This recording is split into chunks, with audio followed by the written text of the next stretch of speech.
I've come round from where the birds were all looking for food to this quiet spot. I always loved to see the willows by the side of the water, with the roots obviously soaking up the water for them.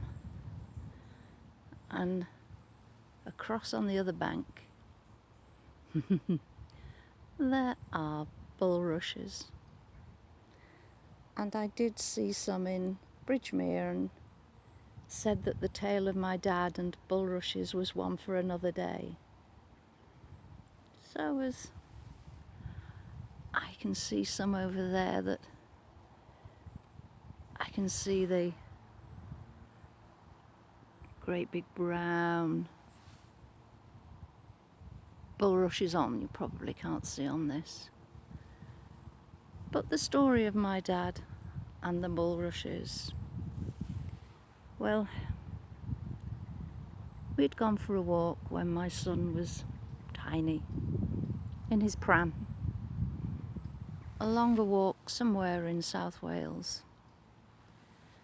And we came to a spot that had bulrushes growing.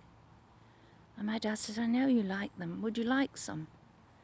So I said, "Yes, but you've no idea how deep that was." "Oh, it's only shallow. It's only shallow."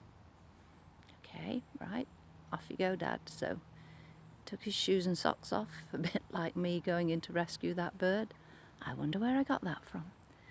And in he went. And unfortunately, it was deeper than he had expected. So he was going up to his knees, but determined, as he had said that he was going to get me some bulrushes, nothing was going to come between him and those. So get them he did. And when he struggled out of the water, pulling his feet out of the mud, he was in a right state. And we'd walked quite a while to get to the pond where the bulrushes were. So I said, "Dad, we've got to get back to the car and we haven't got a towel or anything." We hadn't even got a spare nappy in the pram that we could have used to wipe him down. So he had to walk. He said, "I'll push the pram and you sort of gather around me." And he had to put his feet into the shoes. So he was squelching along. We got back to the car and we said, "Dad, you aren't getting in like that. You're not getting in all muddy like that." So he whipped off his trousers, put them on the floor of the back of the car so that he wasn't dripping water and mud onto the car, and got in and then started giggling. And he giggled and giggled, and we all ended up sitting giggling too at the sight of my dad and the bulrushes.